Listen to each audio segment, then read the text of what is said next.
Longbox presents the Cover Price comic book shakers of the week for February 8th. While you guys are congregating, you guys know what time it is. It is Freestyle Friday, right? So let's get right to it.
The baddest on the microphone apparatus is here. When I rock a rhyme, often eyes are dropping a tear. It's so beautiful, it's America's landscapes when this man makes lyrics like the syrups that you pour upon your pancakes. My mandate is to grip minds like a handshake. Spit Orlando Lakes and go skinny dip with the fan base. Over any damn breakbeat, I hastily make pastries tastier than anything that Wolfgang makes. So take notes out of suckers, I make coats, lump of some like Bubba Gump fishing on lake boats. I take jokes and turn the comedy into drama. I'm bagging on your mama, I'm Jeffrey Dahmer behind ya. I'm a rhyme writer, lock stock, smoking the ganja. Rebuttals befuddle, leaving a puddle of saliva, sillies. You couldn't handle Randall when I throw my grammar at you. It hit your head and you would think I threw a hammer at you. I point the camera at you like Herb Ritz. Develop it, then use the pictures to pick up bird shits. You're nervous as the impervious wordsmiths hanging out in Rafa's new crib come with the verses. Yo, I have memorized that. It is officially a shaker show now. Now it's official. Sir, here we go. We got some surprises for you today, too. JB, say what's good to people. Well, you know, we might as well start. I know that people are a little disappointed that Laura's not here, but she wanted to send a message to the fans of both hers and the show. Come to me. I've been waiting. Oh, my God. We're clipping that. No, we're not. That will live in perpetuity. That will live in perpetuity, man. Welcome to the show, everybody. This is the Shakers list, and tonight's list is fantastic. I've read this one a couple of times over, and shout out to the writers. The stuff that they have found for tonight's list is awesome. Can't wait to share with you. Sit back, relax, and enjoy the show. And speaking of which, the master of the bingo ling fuckering, Marty, say what's good to people. We'll see how it goes tonight, man. I'm shooting from the hip tonight. I have not reviewed any of this, so you might want to have that on standby. Yeah, that's always a bad omen. So, but anyways, welcome to the show. We're always glad to have everybody, geeks and geeksettes, and may all your long boxes always be filled with all your loves. Thank you so much. Thanks for joining us, everyone.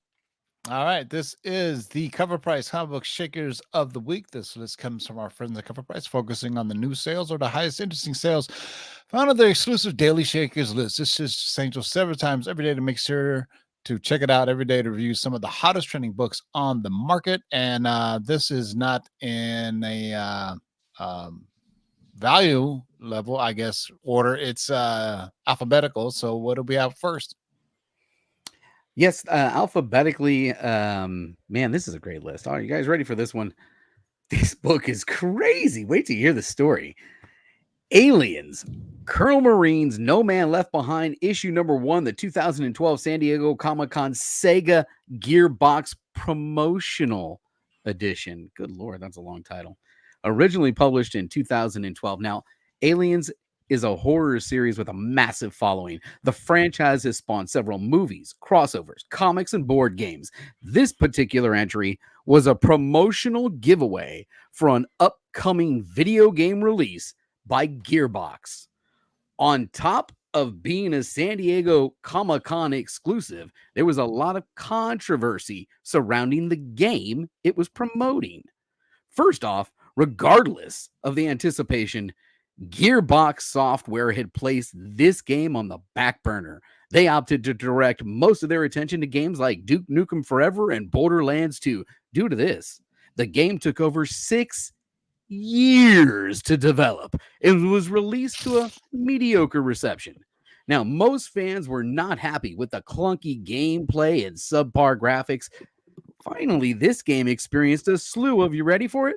Lawsuits, with Sega suing Gearbox, employees suing Gearbox, and fans suing both Sega and Gearbox. The most interesting is the fan lawsuit, which proposed that Gearbox Sega had falsely advertised the game at trade shows.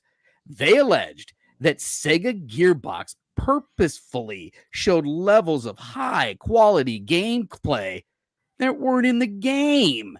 In actuality, the game that was released had significant reduction in quality. As if this book needed another reason to be a highly coveted collectible, this book only has 21 copies on the CGC census. Only 4 are graded at 9.8. And one Aliens fan added a neat piece of gaming history to their collection when they set a new high sale of $400 for a CGC 9.8 copy.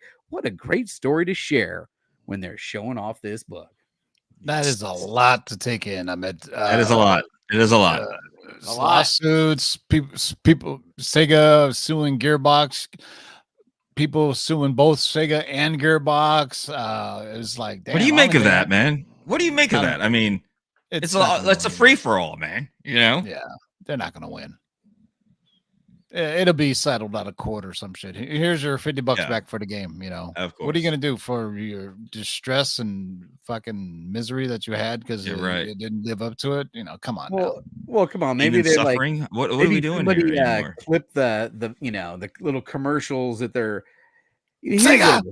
Somebody walked through the San Diego Comic-Con and they had a preview of this game probably, and someone recorded that and said, "Wow, that looks awesome." And then they got the game and they're like, that scene never came up. No. Yeah. Well, you know, to me, it's just like movies do that, right?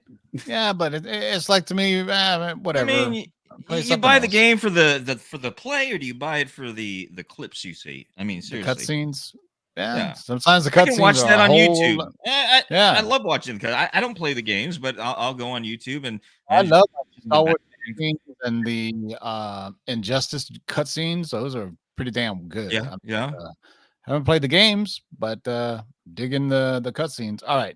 Yeah. Aliens, Colonial Marines, No Man Left Behind, number 1, the San Diego Comic-Con Sega Gearbox promotional Dark Horse, July 1st, damn, that's a mouthful. $400 and a 9.8. That's what she said, brother. Thank you very much. Oh, do we need to play that clip? No, never mind. All right, what do we got next? Number 2.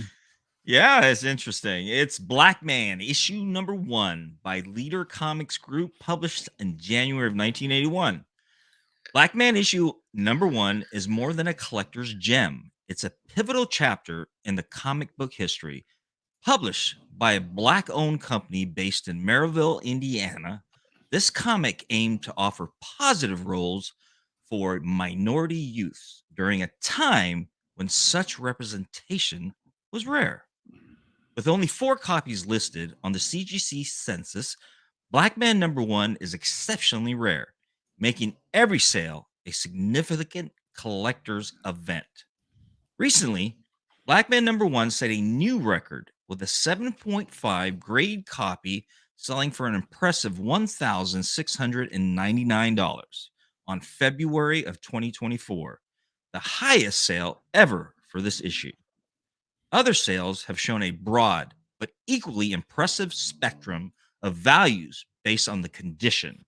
A 7.0 grade sold for $525 in July of 2023, a 6.0 grade for $799.99 on November of 2023, and a 4.0 grade for $53 in September of 2019.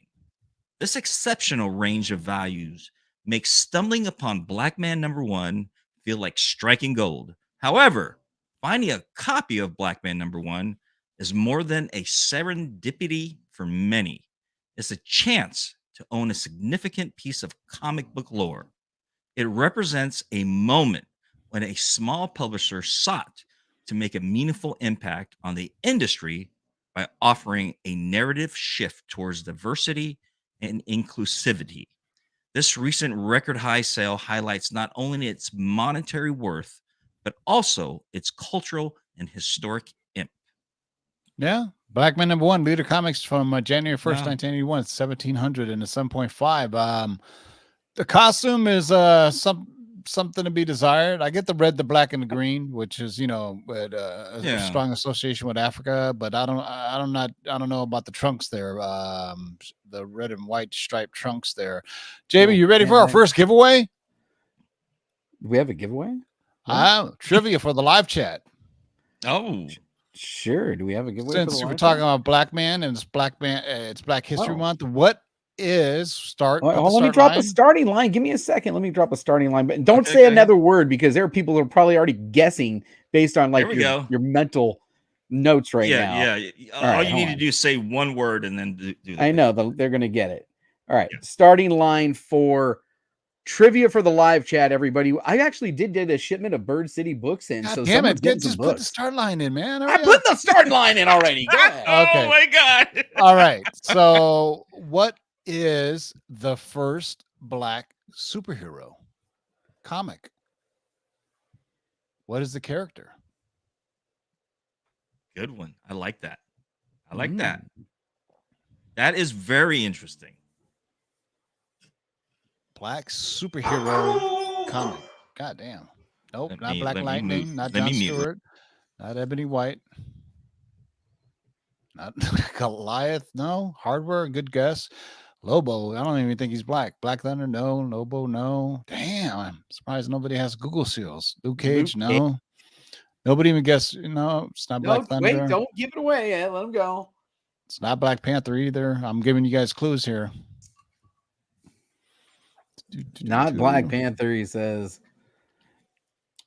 Let's shout out some of the people who have already. We got John Stewart, Ebon, Black Lightning, Ebony White, Hardware, Goliath, Lobo, Black Thunder, another Lobo, Luke Cage.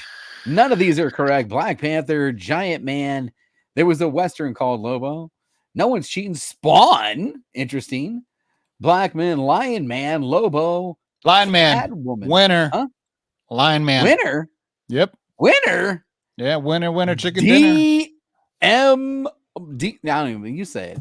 DM Malloy 01. Congratulations. You're gonna get hit up JB on Instagram and he'll send you out. Hit me up on Instagram and we'll send you some books from Laura.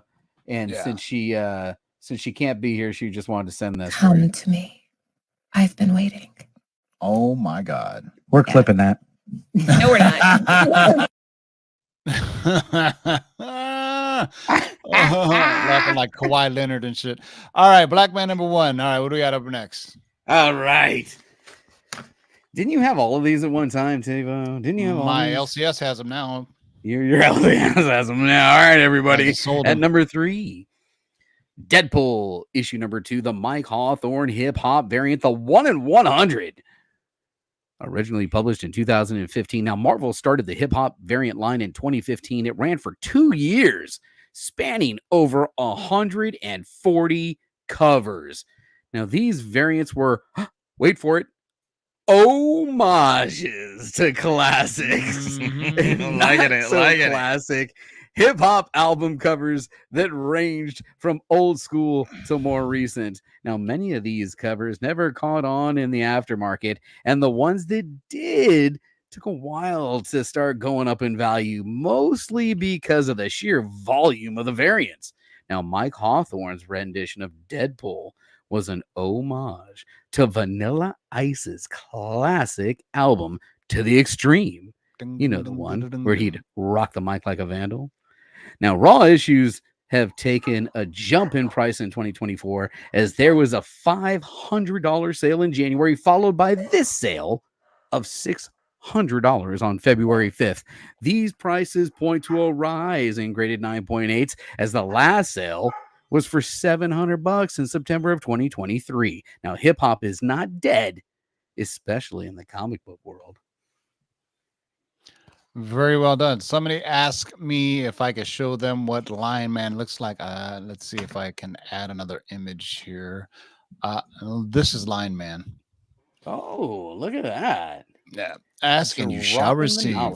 Yep. Now, how did you find out about this? Did you went, it came across one of my feeds where somebody was like, do you actually know who the first, you know, is like this weird, like AI voice, you know, one of those things.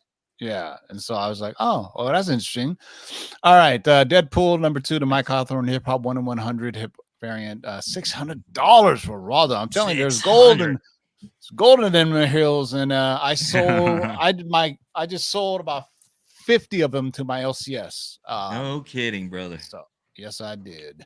Yeah. All right. What do we got up next? Number 4, Shaker. Right. We have Fantastic Four, number 587.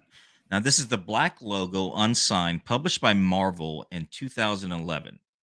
Signaling the end of Jonathan Hickman's first act writing Marvel's first family, Fantastic Four, number 587, was the finale of 3, in which Human Torch appeared to die, stopping the Annihilation Horde from entering the Marvel Universe from the negative zone. In 2011, when this issue was published, there was a ton of hype surrounding which of the founding members of the Fantastic Four, either Mr. Fantastic, Invisible Woman, Human Torch, or The Thing, would die. Surprisingly, there are only 6 variants of this book, which by modern standards seem incredibly low. In addition to a second print by Joe Quesada and a 1 in 50 ratio from John Cassidy, Marvel printed 2 versions of the A cover by Alan Davis, which features the Fantastic Four battling through a horde of monsters with a shattered blue logo in front. The Fantastic Four logo on this particular hard-to-find variant is a throwback to the group's original design. It's also an $800 book, according to recent sales. According to the seller, Marvel reserved this variant cover to be signed by the writer Jonathan Hickman. However, this comic managed to sneak by and get polybagged with the rest of the signed variant copies and distributed randomly to comic book stores. Interesting. So is this an Alan Davis cover? It is, right? What did it say up there? I think it says Alan Davis cover. Yeah. Okay. Yeah. Alan Davis made it special with the black 4 instead of the colored 4. Yeah. And those were reserved for his signature. Is this the one where we see the first introduction of the zombie universe? Is this the one? No. That was in the Ultimates, Ultimate Fantastic Four. Was it? It looks like a similar cover. That's what I was looking. Alan Davis doesn't get nearly enough love, man. His art, I think, is fantastic, especially his run on Excalibur. you need to peep that out. Fantastic Four number 587 for Black Logo, unsigned, $800 in a raw dog. Wow. All right, let's go. Wow. We haven't had a old silver or golden age book in a while, huh? Here we go. All right, now I'm confused by this read, so I'm totally confused. I'm totally confused by this because better the book better you than me, brother. I know, because and I got here trust you more first. than I got here first, and I blew it here. So not really. No, this is a fantastic read. It's got amazing information, but most of the information is about a different book. So we're going to get to the meat of this. Is there's a trickle down effect. You guys ready? First off, here we go. Flash. Here we go. Issue number 105 from 1958. Now, Showcase issue number 4, that's how it starts, needs no introduction for serious comic book collectors. This issue is considered to be the official start of the Silver Age for comic books and introduces scientist Barry Allen as the Flash. The story starts with Barry chuckling over an old Golden Age Flash magazine. He's wondering what it would be like to be the fastest man on Earth. And then he states, well, I'll never know. The Flash was just a character some writer dreamed up. With that, he goes back to his chemical test, and just then, the lab explodes with blinding light as a bolt of lightning strikes. Now, waking up a few minutes later, he seems unharmed, but soaked in some of the chemicals he was working with. As he leaves for home, he starts chasing down a cab, but he sprints towards it and he rockets forward, leaving the cab in the dust. He then heads to a local diner where the waitress spills an entire tray of food, but before anything hits the ground, he's able to catch it all and put it back on her tray. Even more amazing, he pushes his love interest, Iris West, out of the way of stray bullets shot from the gun of the villain Turtle Man. He then returns to the lab and creates a costume based on the Golden Age Flash that fits inside a ring. Thus, our new Silver Age Flash is officially born. On January 11th, we saw a record CGC 9.6 sale for $900K. Wow. This must have caught the eyes of collectors, as this past week we saw a trickle-down record CGC 3.5 sale for $24K. Now, this book really is one of the more important historical comic books and is much beloved by collectors. Clearly, books of this statue are desirable, but with buyers who are more willing to pay serious money for copies, then they come up for sale. So why am I reading about Showcase issue number 4? And we've got Flash 105. Trickle down economics, I guess. Flash 105, December 23rd, 1958. 5,350 in the CGC 6.5. I gotta admit, Mirror Master is pretty fucking silly as a villain. Just like Weathermaster, I mean, the Flash has some pretty silly rogues, but there's Reverse Flash and those guys, but come on, yeah, man. But Mirror Master, Weathermaster, there's all you Flash fans don't fill up my my feed with angry comments, but there was a Mirror Master in the DC animated film of, I think it was Injustice, where like he comes out and he works for the government, and it's kind of weird, but this version of Mirror Master is definitely if you have the Speed Force, the fuck are mirrors gonna do, right? I don't know. What do I know? Hey, Tivo, Marty, I just got word that it looks like we're actually gonna get a celebrity guest here in the bonus segment. I need everybody in the chat to stick around for that. It looks like we're actually gonna get. Are you saying we're Matt Damon? We're getting a celebrity.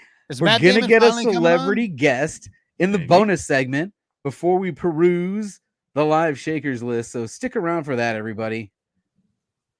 All right. Nice. Stay tuned. All right. What do you got up next? Yeah. Here we go. Number 6 Shaker is Gremlins. This is the Marvel UK version, published in 1984. Gremlins was an absolute hit back in 1984, and naturally, it received a comic adaptation for the film. Marvel took on the challenge, going so far as to produce a version for the folks across the pond in the UK. Featuring the first appearance of the adorable Gizmo in comics, collectors of the day were quick to snag a copy. But a few copies have survived, or at least those that have rarely changed hands. Recently, a CGC 7.0 came to market and sold for $1,500, the highest sale on record.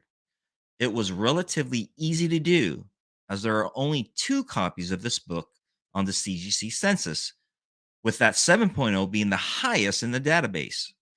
With the other copies being a CGC 4.5, the previous high sale in our database was for a reported no-grade raw copy, clocking in at a cool $100.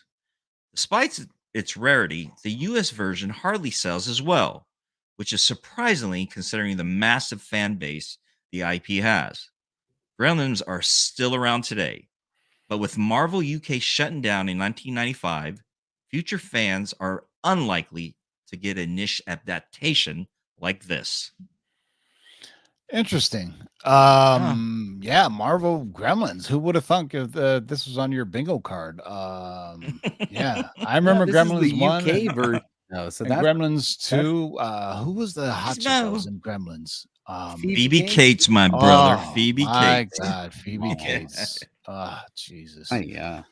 Fast Times at Ridgemont High. She also did like a TV series called Lace back in the 80s right after that. Oh, too. no, she did a really kind of a Blue Lagoon ripoff called Paradise, and she Paradise, is yeah. naked. She is naked throughout that film. Naked. Yeah. Naked. Naked. All right. Love it. Gremlins Marvel UK from 1984, 1500 into 7.0. All right, we'll do halfway there, boys and girls, I think. All right. More than halfway. Oh, look at that. Another weird book. This is creepy looking. By the way, if you're watching on the Rewind, shout out to you. We really do appreciate you watching on the Rewind. Make sure to comment your favorite cover or just comment anything below. And make sure you're subscribed to the channel. All right. At number 7, we've got Lenore issue number 1, originally published in 1998 from Slave Labor. What's that, TiVo? No, that is fucking weird as fuck, that cover. Yeah, that's pretty creepy, man. That's creepy. Now, Lenore is a masterpiece of macabre, seamlessly blending dark humor and horror into a unique and captivating experience. The cult classic follows the adventures of a little dead girl, her blind pet mouse, and a disabled cannibal who navigate through an eerie and hilarious world. Recently, there has been a lot of buzz in the market as the value of a CGC 9.8 first printing spiked to an all-time high of $535. Beating all previous records by over $300. It's worth noting that there were rumors over a decade ago about Neil Gaiman creating a film adaptation of Lenore. However, the buzz has now subsided, and it's still being determined whether this project will ever come to fruition. If you plan to add Lenore to your collection, take heed. It has 10 plus printings. Jeez. All with the same cover. Oh my God. Good Lord. This might be tricky to distinguish between different versions, so research before purchasing. On a side note, in 2009, Titan Publishing acquired the complete rights to Lenore and reissued the entire series with, thankfully, brand new covers. Since the acquisition, Titan has kept the story relevant and accessible to new readers, which helps contribute to its continued popularity. So I'm assuming on the inside page on the Indica, I never say that word right. The bottom, back in the day, on the first page at the very bottom where it says published by Marvel or DC, date, blah, blah, blah, it would say second print, third print. Mm-hmm. I mean, you had to really find out. And then later best on, you take a look at your Transformers number 1. Yeah. All right. So Lenore, a couple people got on board with that. Book. So good. Congrats, man. Good for you. What do you got up next? Oh, number 8, Shaker. Yeah, here we go. Penthouse Comics number 3. Maybe. I just sold a box. I just sold a bunch of these to my LCS. So that's 2 things. Did you really? Yeah. There's some famous names in this one, so listen to these. Now, Shaker number 8 is Penthouse Comics number 3. This is published by Penthouse in 1994. It's no surprise that Penthouse Comics is gaining traction since the new volume is set to release on Valentine's Day. After a 20-year hiatus, the ultra risque comic is back, and the books that started it all are finally getting noticed. Although you might not be familiar with the work, and yes, it was created by same company as the Gentleman's Magazine, you might recognize some of the names of the original artists, such as Kevin Nolan, Gary Leach, Mark Beecham, Arthur Sudan, Milo Manara, and Adam Hughes. Originally conceived as an insert for the original Penthouse magazine, founder Bob Guccione decided to produce the comic to run on its own in 1994. Remarkably, a CGC 9.8 sold for an all-time high of $700 this week, shattering the previous record by more than $500. It'll be interesting to see if more of these books that pioneer the original concept start to garner attention after next week's new run. So Penthouse Comics issue number 3 from September 10th, 1994, 9.8 is $700. I think the most famous Penthouse Comics cover is the one with Milo Manara, where he's the pose that he later did with Spider-Woman. Remember her bending over? Yes, that's right. Yep. That was butt up in the air. Yeah, that's originally a Milo Manara cover for Penthouse Comics. So he homaged the same himself. Style, yeah, he homaged himself. So there you go. So there you go. Dropping that knowledge bomb. So hey, Marty, are you going to be on this when it releases next week on Valentine's Day? You're going to get a copy for your wife of the new Penthouse Comics? Of course, man. Of course. Absolutely. Okay. Yeah. We don't need to hear about that. He's going to be kind of weird cosplay or some shit. All right. Hey, we go from Penthouse Comics to something a little bit more wholesome. A little bit. All right. My final read of the night. Shout out to our fantastic chat. You guys are the best. If you had JB panders to the audience on your bingo card, take a shot. So much. All right. Next up, we've got Simpsons Comics issue number 3, The Bart Code. Originally published in 1994. Now, this rare gem is part of a unique series of Simpsons comics released by Bongo in the early 90s, each featuring a distinct barcode with a partial image of Bart's face, hence the Bart Code. The initial lineup was Radioactive Man issue number 1, Bartman issue number 1, Itchy and Scratchy Comics issue number 1, and Simpsons Comics issue number 1. When aligned, the covers formed a complete image of Bart. Now, the Bart Code version of Simpsons Comics number 3 has the same image in the barcode as Radioactive Man number 1, Bart's neck and ear. Despite being highly sought after by collectors, these barcode editions are notoriously difficult to come by, with only 2 recorded sales to date. The scarcity of this issue is undeniable. The most recent sale, a CGC 9.6, sold for an impressive $600. Damn. The other recorded sale, a raw copy, went for about $75. Now, since these issues are fairly under the radar, make sure to keep your eyes peeled. You never know when you can come across this hidden gem when you're digging in them long boxes.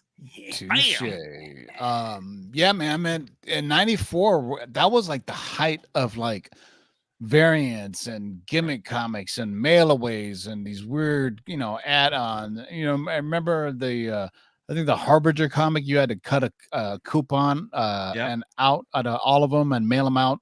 And they would send you I think it was a pink cover of Harbinger. How did you get the Wizard halves? Shit, good question. The Wizard what? The Wizard The half issues. Half issues that used to come with a little shirt and come. Yeah. Did you have to mail away for those? Good old 1994, man. Good old 1994. Good old 1994. Good old days. Yeah. Oh, speaking of things, you know what I haven't done in a while? What haven't you done? Things that TiVo watched that you should watch.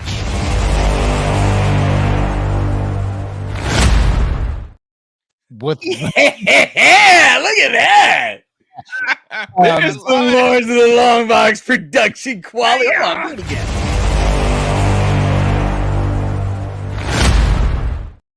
Dude, that's just like absolutely like, studio quality right there, my brother. I don't know if I mentioned it already since it's Lunar New Year, but there's a show called the movie called The Tiger's Apprentice, and it takes place. It takes place in San Francisco, Chinatown. So it has all like the Chinese mythos, martial arts, fantasy, the zodiacs, the 12 zodiac signs. I saw the preview for that, man. It looked pretty good. And it's pretty dark, because I was like, oh no, this is for the whole family. Then I was like, man, they're murking people too, and I was like, man, this is pretty good. And the action is very well done. It's animated, so peep it out, man. I think it's on Amazon. No, it's on Paramount Plus. It's on Paramount Plus. Paramount Plus. Okay. Yeah, Paramount Plus. Peep out The Tiger's Apprentice. Keep it out, folks. Henry Golden is in it. Michelle Yeoh's in it. Sandra Oh is in it. There's a bunch of A-list actors that are in this, and it's kind of incredible voice cast that they have in it. So, The Tiger's Apprentice. All right, last one. That everybody was.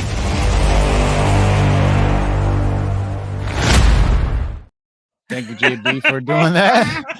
All right, last one before we go to CovrPrice website, see what's shaking today. Hey, wait a minute. We have a special guest who wants to pop in for just not right now, but we got a special guest queued up during the transition. Okay. There we go. During the transition, we got a special. Okay. All right. We got number 10 shaker, which is X-Men number 423. This is the newsstand error published by Marvel in 2003. Wolverine is likely the top-selling X-Men member in modern comics. Collectors highly covet his key books in rare variants. Likewise, whenever an error print pops up, fans are quick to track them down before they go up in value. The reason error prints are so desired is that retailers are instructed to destroy them by the distributors whenever an error print makes it to the market. Many times, this notification comes a little too late, and the books have made it to the hands of the fans. At other times, retailers simply don't go around to destroying them. Either way, the distribution of these books gets bottlenecked fairly quickly, causing the rarity of these issues to spike. In this case, the error was an incorrect pricing and a missing outline around the text that reads only 25 cents. Ironically, this error print has the most entries in CGC when compared to the correct newsstand and direct edition. Still, 72 graded copies isn't much. Of those 72, only 28 are graded at a 9.8. As Marvel begins to market the X-Men with the new animated series and Hugh Jackman's resurgence in Deadpool 3, will likely see the interest in these books spike. A CGC 9.8 recently sold for a new high of $700, $100 more than its last sale in 2021. Let's see if any more 9.8s hit the aftermarket. Interesting. Who did the cover of this? I'm looking at the notes. Just say who did the cover on this one? No. It looks like I can't see. No. Either way, it looks like a Perillo. It looks like but I know that's not his artwork, but almost like it looks like a Perillo signature, but that's not his style.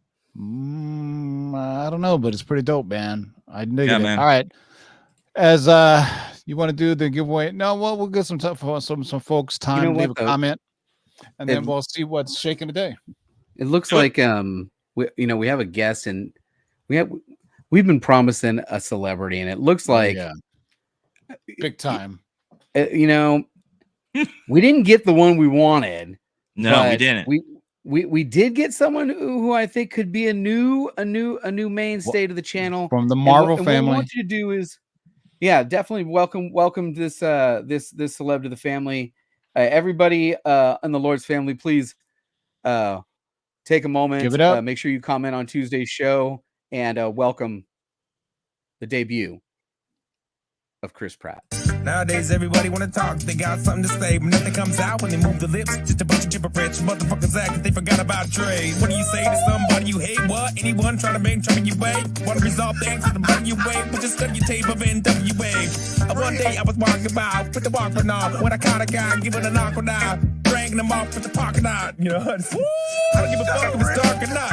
Harder than me trying to talk the dogs, but I'm drunk as fuck. Right next to a humongous truck in a 2-car garage. Walking out with 2 broken legs, trying to walk it off. Well, fuck you too, bitch, call the cops. I'ma kill you when them loud ass motherfucking barking dogs. And when the dog came out, you Dre stood next to a burned down house. With a can for the gas and a hand for the matches. And still weren't found out right here, cause the here on out it's a chronic too. Start today, tomorrow's a new. And I'm still local enough to choke you to death with the Tarleton chew. Chicka Slim Shady. I heard it for the twin babies. And Mercedes band with the windows up to the 10 rows up to the mid-80s. I call them men ladies. Side doc, but I've been crazy. It's can't go to him, Haley. Yo, he did it with him, yo.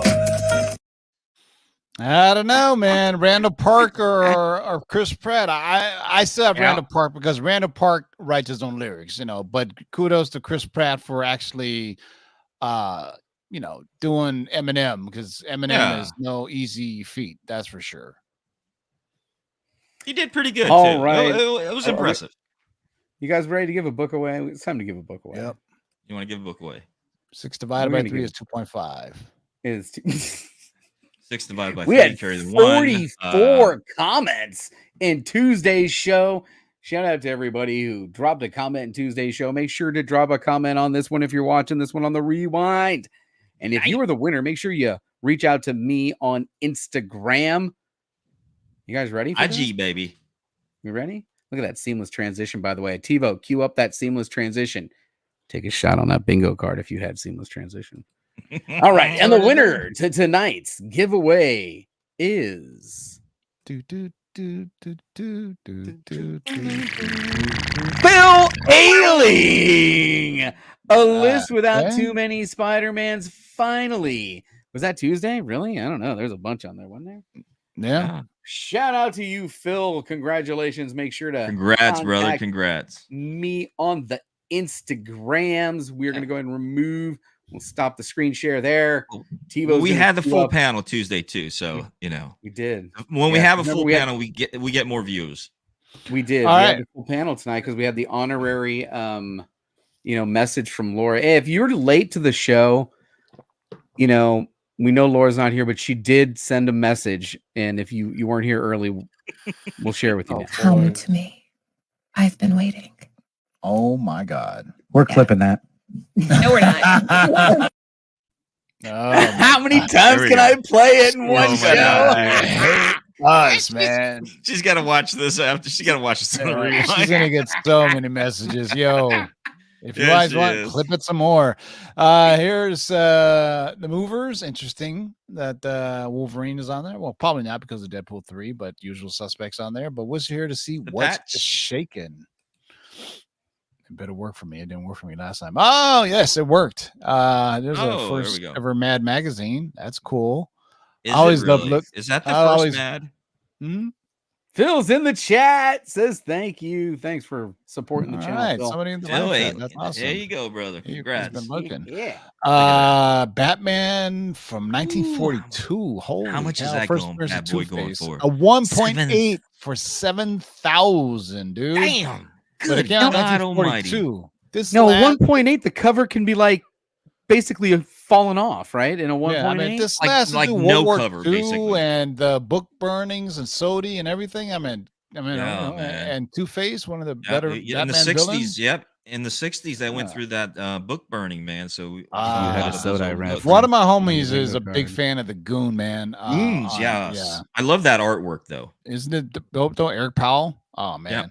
I have the Goon, the Satan's Baby or something like that, and it is a crazy freaking read, man.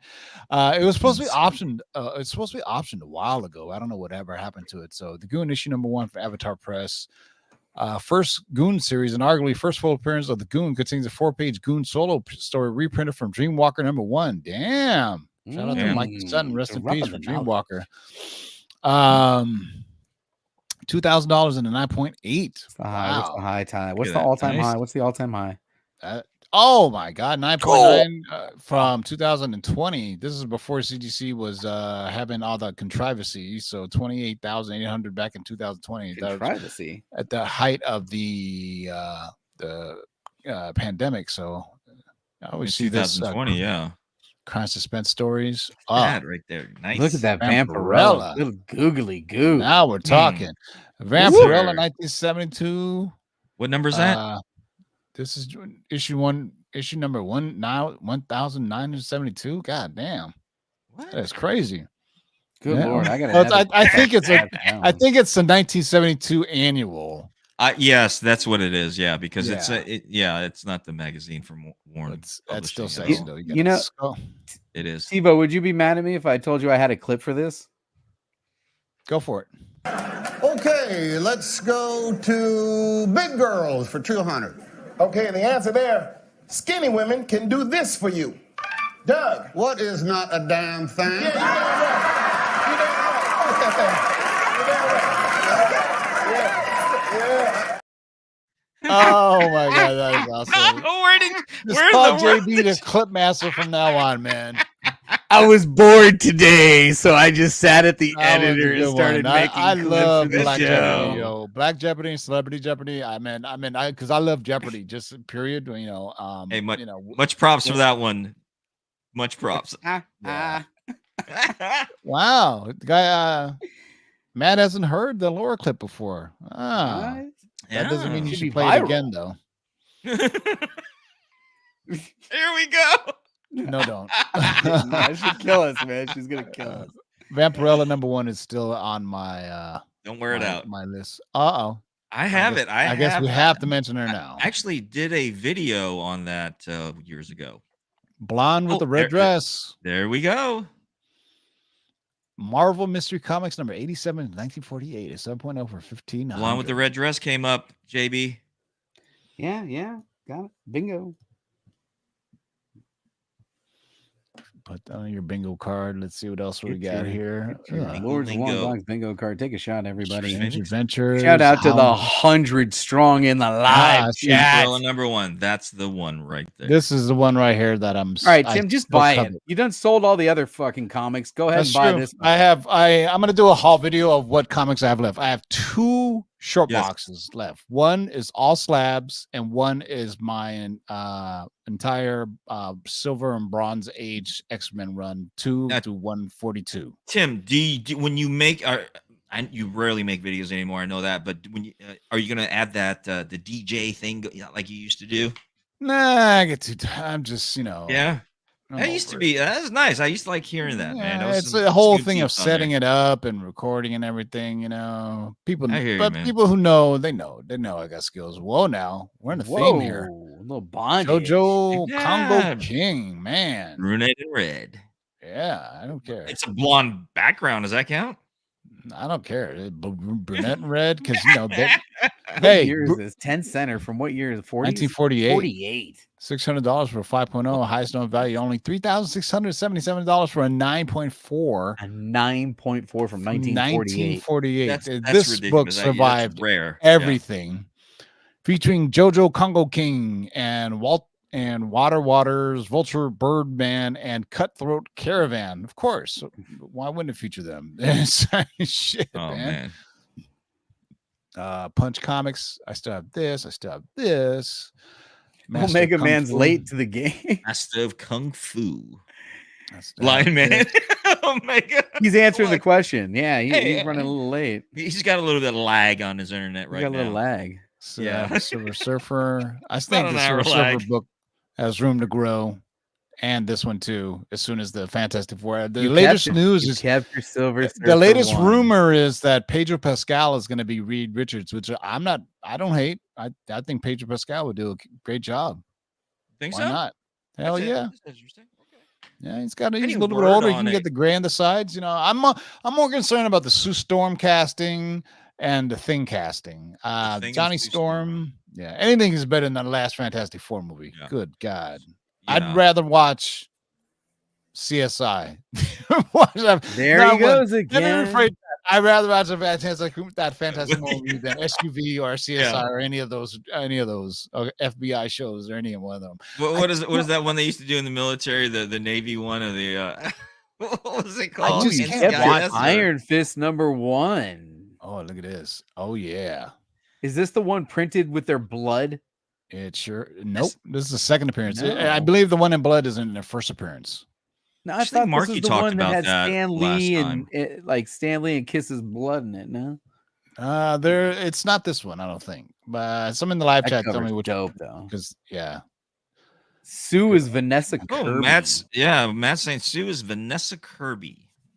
Who is Vanessa Kirby? Let me Google her from real the Royals movie, the Royals show. What was that? You lost me at the Royals. Come on. Whatever. I'm a grown ass man. I'm gonna watch the fucking Royals. Come on, man. Oh, okay. Vanessa Kirby. Okay. I seen her before. Yeah. She's from Midsummer Night Dreams, Women Beware Women, Three Sisters, Stella Kowalski. Oh, she's from the Mission Impossible movies. And Mission Impossible movies. Yeah, she's the blonde. Mission Impossible film movies. series. Yep, she's in that. Hobb and Shaw. Yep. Okay. Yeah, she's pretty good. Look at this gorgeous cover. Frank Frazetta, I do believe. Is that the Frazetta cover? I think looks like Frazetta down there. That looks like a Frazetta cover. Drew ticket back then. 450 and a 9.6. Highest. Frazella, Boris Vallejo. They all had that type of Olivia De Laurentiis, I think her name is. Olivia, yeah. Speaking of which, Olivia De Laurentiis played a kip for things documentary TiVo watched. Oh shit! Something that TiVo watched. Oh, I got to get it queued up. Well, it's a second. Get on it, man. Get on it. No, it doesn't hold the same thing now.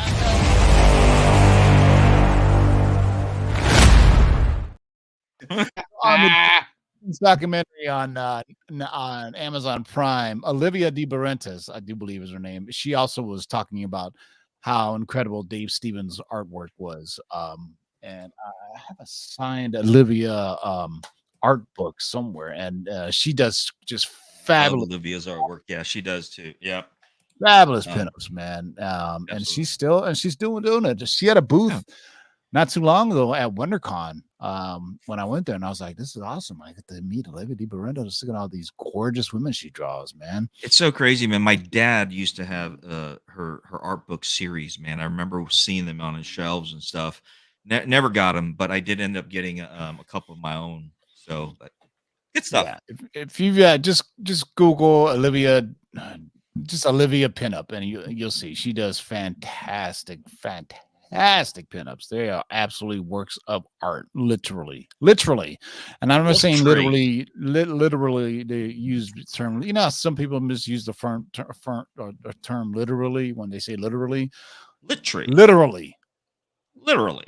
Yeah, literally. All right. White Widow. Yeah, that's another one.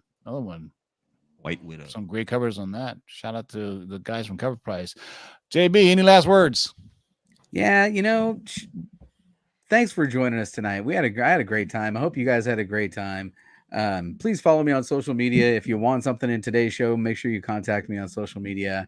Thanks to Laura for sending that clip so that we could have her here in spirit when she's not here. And as always, don't forget. JS Comics says Sophie was in Bone and Throat. I don't know what the hell that is. This sounds like a porno, if you ask me. Oh, hey, now really? Already, I just made I was some experience there, huh? Yeah. Well, what about the PC? Sorry. Is that from PC? I don't mean to, make anybody mad or insult anybody, but hey, man, I'm just calling like to see it sometimes, you know.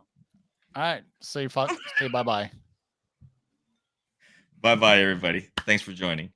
All right. Make sure you guys reach out to JB at Discovery Comics. For Laura, Matt Damon, and Chris Pratt. Well, shout out to Chris Pratt who make the scene. Matt Damon couldn't make it, so I don't know. Guest spot. Yeah. Guest spot. Yeah. So we'll see you guys Tuesday for the Cover Price Top 10.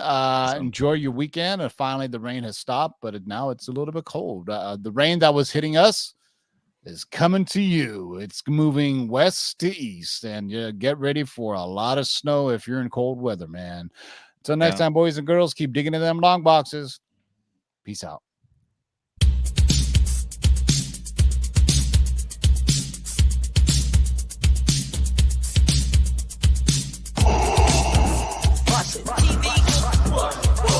Shake it, make it, pull it back. Oh my God.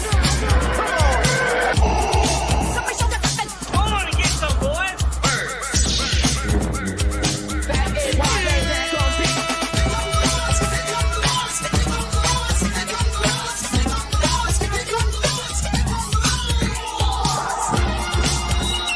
In the great hall of the Justice League, there are assembled the world's 3 greatest heroes, created from the cosmic legends of the universe.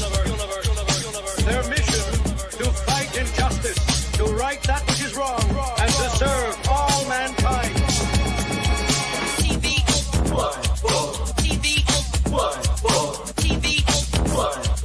Now that's a name I've not heard.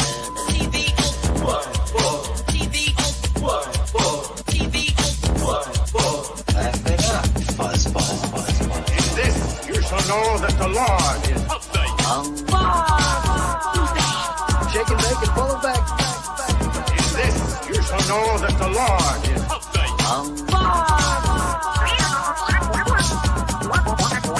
In this, you shall know that the Lord is